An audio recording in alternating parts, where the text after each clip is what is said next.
तो hello dear student, कैसे हैं आप।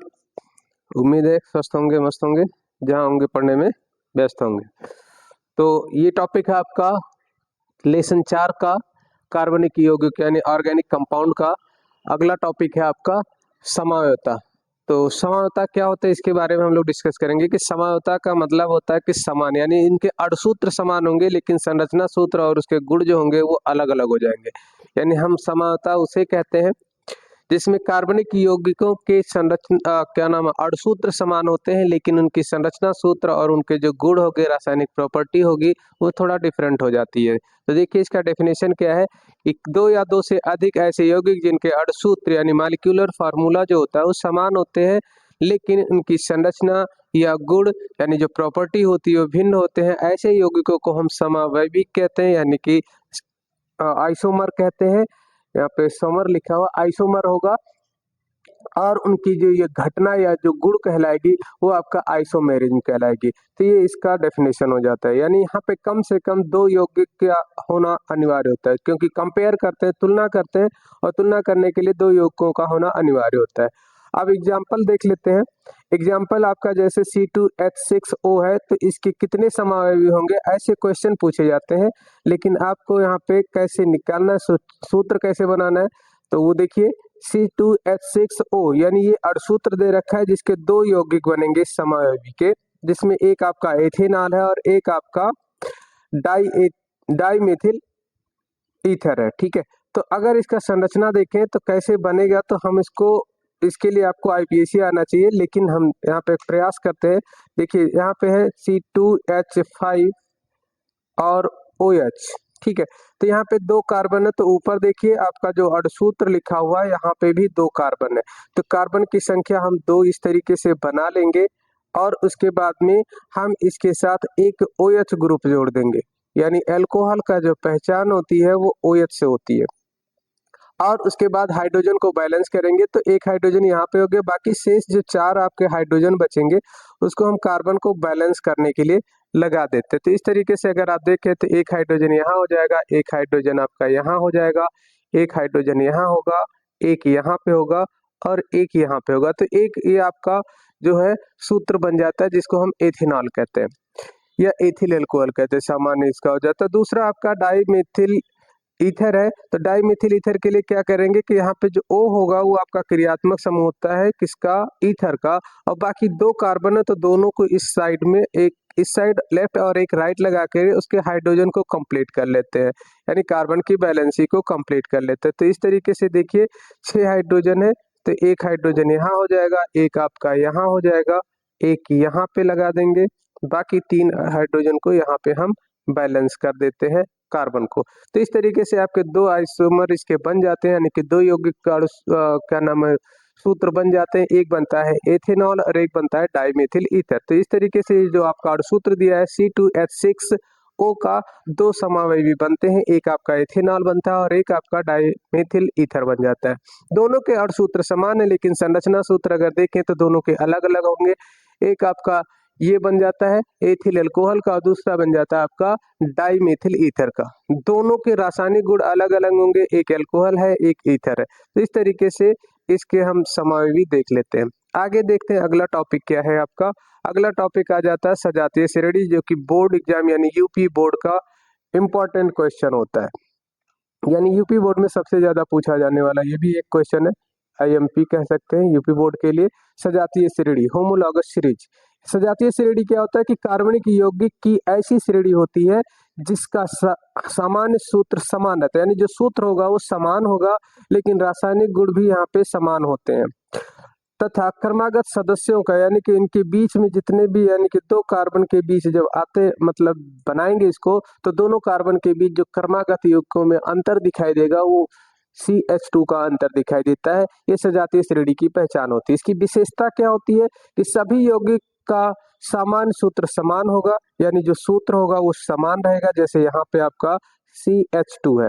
दूसरा क्रमागत यौगिकों में CH2 का अंतर होगा। तीसरा रासायनिक गुण इसके समान होंगे क्योंकि CH2 सभी में लग रहा है तो उसका जो गुण होगा वो सभी में एक ही जैसा होगा। भौतिक गुण इसके गलनांक और क्वथनांक क्रमशः बदलते जाएंगे। जैसे जैसे अणुभार बढ़ता जाएगा उसके गलनांक और क्वथनांक बदलते जाएंगे, ये इसकी पहचान होती है। पांचवा पॉइंट आपका कह रहा है कि सभी यौगिकों को एक ही विधि से तैयार किया जाता है, यानी इनको तैयार करने के लिए एक ही विधि होती है, उसी से हम इसे तैयार करते हैं। जैसे एग्जांपल देखें, एल्केन है आपका, एल्केन का सामान्य सूत्र जो होता है CnH2n, यानी CnH2n+2 इसका सूत्र हो जाता है, सामान्य सूत्र। जैसे मीथेन है, एथेन है, प्रोपेन है। तो इस तरीके से हम देखते हैं जैसे जैसे अणुभार बढ़ते जाएंगे इनका रासायनिक गुण बदलता जाएगा, रासायनिक गुण इनके समान रहेंगे लेकिन भौतिक गुण जो रहेगा वो क्रमशः बदलते जाएंगे। तो ये चीज ध्यान रखना है आपको सजातीय श्रेणी के लिए। अगला है कार्बनिक यौगिकों की नामकरण पद्धति, यानी नॉमेनक्लेचर ऑफ ऑर्गेनिक कंपाउंड, यानी कार्बनिक यौगिकों का नामकरण कैसे करते हैं। तो इसकी दो विधियां होती हैं, एक सामान्य विधि होती है और एक आपका आईपीएसी विधि होती है। तो आईपीएसी आपके बोर्ड एग्जाम में ज्यादा पूछा गया क्वेश्चन, हर साल पूछा जाता है, 1 से 2 नंबर में आपका क्वेश्चन ये पूछा जाता है। साधारण पद्धति नहीं पूछा जाता है, लेकिन आपको आना चाहिए। कुछ चीजें ऐसी होती है तो साधारण नाम दे दिया जाता है और उसके आईपीएसी नाम पूछे जाते हैं। तो साधारण नाम अगर आपको पता रहेगा तो उसका आईपीएसी नाम लिखने में आपको हेल्प मिलेगी। क्या है, कार्बनिक यौगिकों की नामकरण पद्धति मुख्य रूप से 2 प्रकार की होती है। ठीक है, पहला है साधारण, ये जिसे हम सामान्य नाम पद्धति यानी कॉमन या क्या नाम है ट्रिवियल नॉमेनक्लेचर कहते हैं। तो इसमें क्या होता है, कैसे साधारण नाम जैसे जहाँ पे वो पाया जाता है उसी का जैसा लक्षण होता है, जैसा उसका व्यवहार होता है उसी हिसाब से उसका नामकरण कर देते हैं। जैसे कार्बनिक यौगिकों को उनके स्रोत, गुण, उपयोग तथा खोज यानी या खोज के आधार पर उनका नामकरण किया जाता है। ये साधारण पद्धति की विधि होती है। ठीक है, जैसे कुछ इसकी विशेषताएं जिसे आप ध्यान रखें। पहला पॉइंट कह रहा है कि नाम जो होता है प्राकृतिक स्रोत के आधार पर किया जाता है, जैसा जहां से उसकी उत्पत्ति होती है, जिस स्रोत से मिलता है उसी आधार पर उसका नामकरण कर दिया जाता है। दूसरा है पॉइंट जो है वो कह रहा है कि गुण या उसके गुण के आधार पर, यानी कि उसका गुण क्या है, कैसा मतलब क्या उसका व्यवहार है, कैसा गुण होता है, या उसके उपयोग के आधार पर उसका नामकरण किया जाता है। तीसरा पॉइंट आपसे कह रहा है कि नाम जो होता है वो इतिहास या खोजकर्ता से जुड़ जाते हैं, यानी खोजकर्ता के आधार पर भी उसका नाम लास्ट में जोड़ करके उसी के आधार पर उसका नामकरण कर दिया जाता है।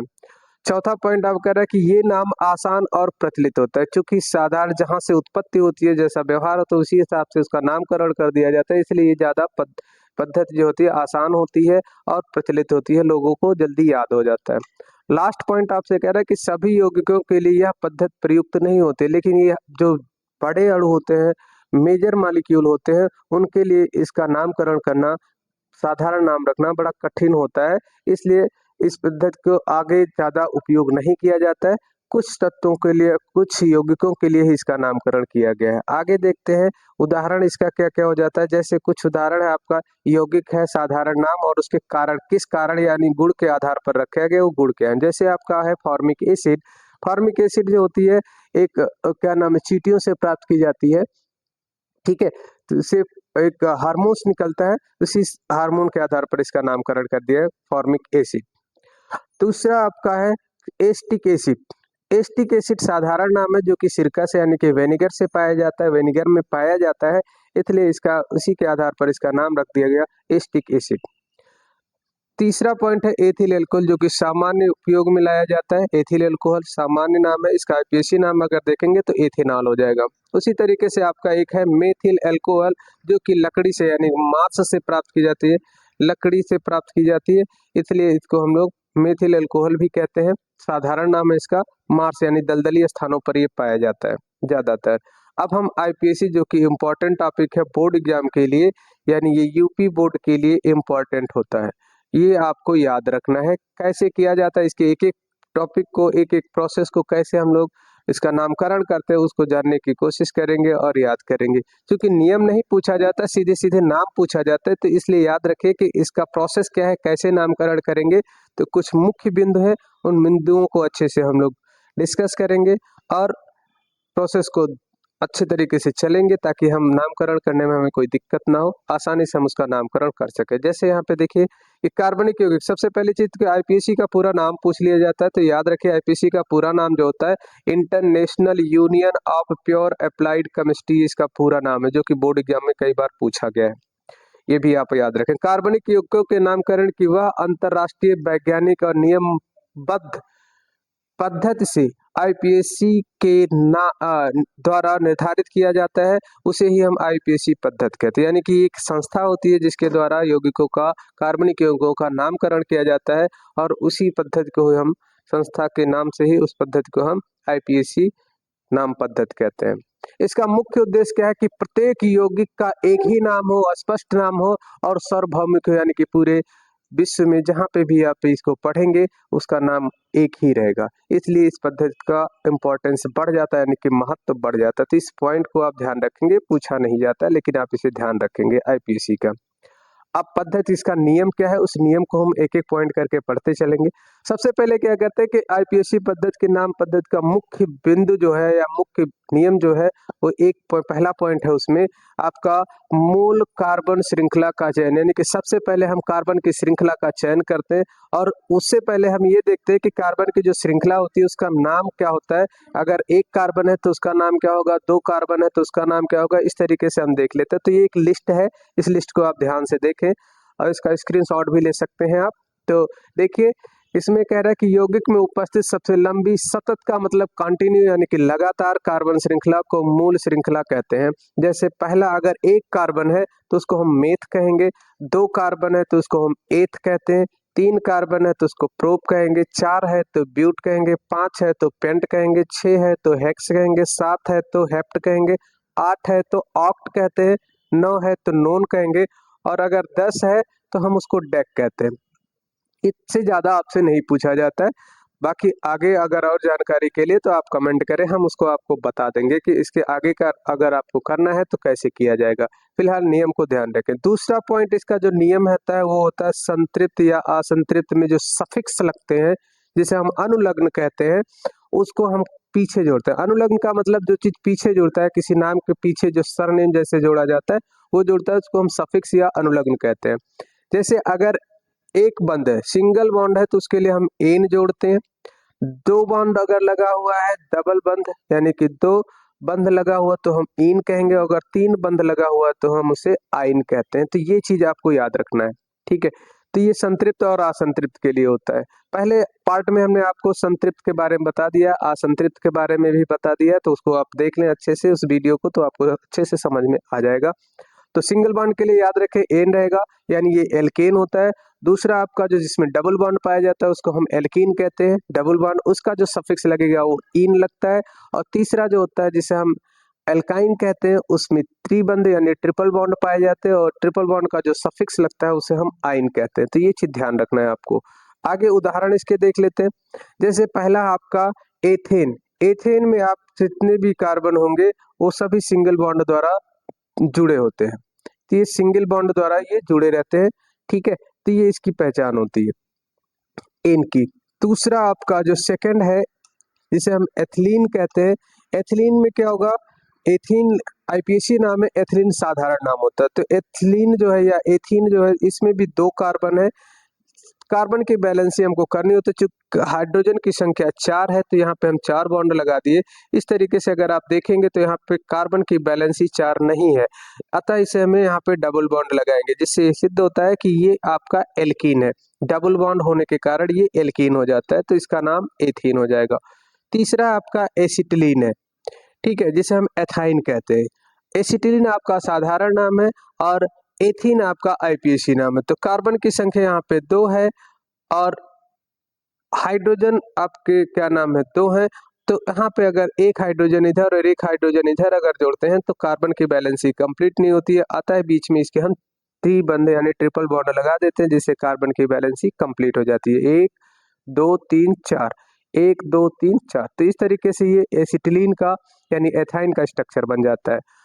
तो ये चीज ध्यान रखना है। अगला तीसरा नियम जो इसका है कि क्रियात्मक समूह की पहचान, यानी हमें सबसे पहले क्रियात्मक समूह को याद रखना है कि किस क्रियात्मक समूह का क्या सूत्र होता है, ये चीज आपको ध्यान रखना है। और उसका आईपीएसी में उसका जो अनुलग्न लगता है यानी सफिक्स लगता है वो क्या लगता है। तो सफिक्स यहाँ पे लिखा हुआ, सूत्र यहाँ पे नाम लिखा हुआ है, ये क्रियात्मक समूह है जो आपको याद रखने हैं।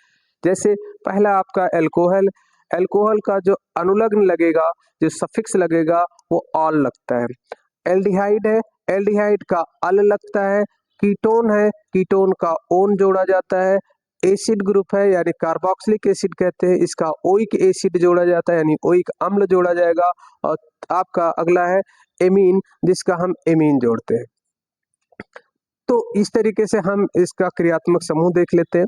आगे देखते हैं कि क्रम क्या होता है, नंबरिंग कैसे की जाती है। तो सबसे पहले कार्बन का सबसे लंबी से लंबी श्रृंखला का चयन करते हैं। तो यहाँ पे देखिए क्या है, क्रमांक में यानी नंबरिंग में क्या है कि कार्बन श्रृंखला को उस सिरे से क्रमांकित करते हैं, मतलब नामांकित करते हैं या उसका नंबर देते हैं जहां क्रियात्मक समूह जुड़ा होता है, यानी कि जहां से जिस जगह पे क्रियात्मक समूह जुड़ा होगा उसी तरफ से हम इसकी काउंटिंग यानी नंबरिंग करते हैं।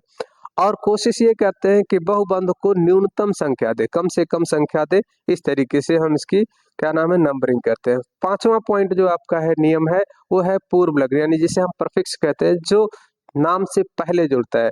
जैसे आप किसी का नाम लिखते हैं तो श्री और अमित कुमार, तो श्री जो होगा वो पूर्व लग्न होगा, अमित आपका मूल हो जाएगा और कुमार जो हो गया वो आपका सफिक्स यानी कि अनुलग्न हो जाता है। तो इस तरीके से याद रखना है कि कौन सा अनुलग्न है और कौन सा पूर्व लग्न है। पूर्व लग्न में क्या है, पहला पॉइंट देखें तो कह रहा है शाखाओं, जैसे आपका मेथिल ग्रुप है, एथिल ग्रुप है, प्रोपिल हो जाएगा, ब्यूटिल हो जाएगा, इनके ग्रुप को हम लोग जो क्या नाम पूर्व लग्न देते हैं। और साथ ही साथ ये भी ध्यान रखते हैं कि नाम का उपसर्ग रूप में लिखे जाते हैं। एक से अधिक समान शाखाएं हो तो अगर मान लीजिए आपके पास मेथिल ग्रुप 2 जुड़े हैं तो हम डाई लिखेंगे, अगर 3 जुड़े हैं तो ट्राई लिखेंगे, 4 जुड़े हैं तो टेट्रा लिखेंगे, 5 जुड़े हैं तो पेंटा लिखेंगे। अब वो जो ग्रुप जुड़ा होता है उसको देखते हैं कि 2 है, 3 है, 4 है, 1 है। एक के लिए हम कोई स्पेशल नाम नहीं देते कि मोनो जोड़ दिया जाए, नहीं ऐसा नहीं करते। सिर्फ हम 2 के केस में लिखेंगे डाई, ट्राई, टेट्रा, पेंटा, ठीक है, हेक्सा, इस तरीके से हम जोड़ते हुए चले जाते हैं। आगे देखते हैं अगला पॉइंट, इसका उदाहरण देख लेते हैं। जैसे यहाँ पे आपका एथिल अल्कोहल है, तो एथिल अल्कोहल का अगर हम काउंटिंग करें तो यहाँ पे अगर आप सूत्र बनाए इसका, तो देखिए स्ट्रक्चर बनाते हैं, 2 कार्बन है और यहाँ पे आपका OH ग्रुप जुड़ा है। तो नंबरिंग हम ना कि इधर से नहीं करेंगे 1 2, ये गलत होगा, हम इधर से नंबरिंग करेंगे 1 2, ये आपका सही माना जाता है। तो 2 कार्बन के लिए लिखा जाता है एथ, और चूंकि सभी में आपका क्या नाम है सिंगल बॉन्ड रहेगा तो हम लिखेंगे एन, एन लिखा जाएगा और प्लस हम ऑल जोड़ देंगे, ऑल जोड़ दिया जाता है तो ये बन जाता है आपका एथेनॉल। तो ये आपका हो जाता है IPAC नाम। तो इस तरीके से हम नामकरण करते हैं। दूसरा अगर आप देखें तो दूसरा आपका क्या नाम है, तीसरा वाला देख लेते हैं। तो तीसरे वाले का स्ट्रक्चर अगर आप बनाएंगे तो ये यहाँ पे कार्बन की संख्या आपका क्या लिखा है, मेथिल प्रोपेन, ठीक है।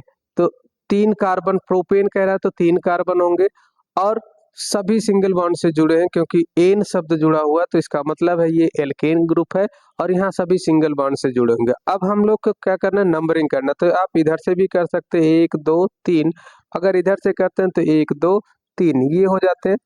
अब यहाँ पे कह रहा है कि दूसरे नंबर पे 2 मेथिल बोला है, तो यानी दूसरे नंबर पे आपका मेथिल ग्रुप जुड़ा होगा, ये इसका नामकरण हो जाता है। अब सभी को हम हाइड्रोजन बैलेंस करते थे, 3 हाइड्रोजन यहाँ हो जाएगा, यहाँ पे चूंकि 3 है तो 1 हाइड्रोजन यहाँ जोड़ देंगे, कार्बन बैलेंस हो जाएगा, 3 हाइड्रोजन यहाँ जोड़ देते हैं यानी CH3 कर देंगे। तो इस तरीके से इसका ये स्ट्रक्चर बन जाता है। तो ये हो जाता है नामकरण की विधि। अब एल्केन का IPAC नामकरण हम लोग करते हैं, एक एक करके देख लेते हैं। एल्केन का, फिर एल्कीन का, फिर एल्काइन का देखेंगे। इस तरीके से एक एक स्टेप हम लोग आगे बढ़ते चलेंगे। तो एल्केन का IPAC नाम कैसे करेंगे, तो सबसे पहले संतृप्त होता है हाइड्रोकार्बन। एल्केन सभी सिंगल बॉन्ड, याद रखिए जो सभी सिंगल बॉन्ड से अगर कोई कार्बन कंपाउंड जुड़ा हुआ तो वो आपका एल्केन यानी संतृप्त हाइड्रोकार्बन होगा, जिसमें एकल ससंयोजी बंध होते हैं, यानी सभी कार्बन के बीच में सिंगल बॉन्ड पाए जाएंगे। सामान्य सूत्र याद रखें इनका, सामान्य सूत्र होता है CnH2n+2, इसका सामान्य सूत्र है जो आपको याद रखने हैं।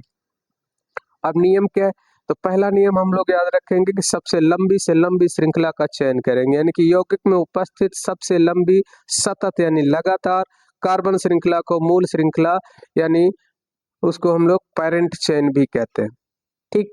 दूसरा पॉइंट है कि सफिक्स क्या जोड़ना है इसमें, तो सफिक्स यहाँ पे हमने आपको पहले बताया एन जोड़ा जाएगा, क्योंकि ये संतृप्त हाइड्रोकार्बन यानी एल्केन है तो एल्केन में एन जोड़ा जाता है, यानी हमारा अगर मान लीजिए कि 3 कार्बन की श्रृंखला है, तो 3 कार्बन के लिए हम लोग इसको बैलेंस कर लेते हैं हाइड्रोजन से। तो यहाँ पे हो जाएगा CH3 यानी 3 हाइड्रोजन जोड़ेंगे, यहाँ पे हमारे 2 हाइड्रोजन जोड़ेंगे, एक ऊपर जोड़ सकते हैं और एक नीचे जोड़ सकते हैं।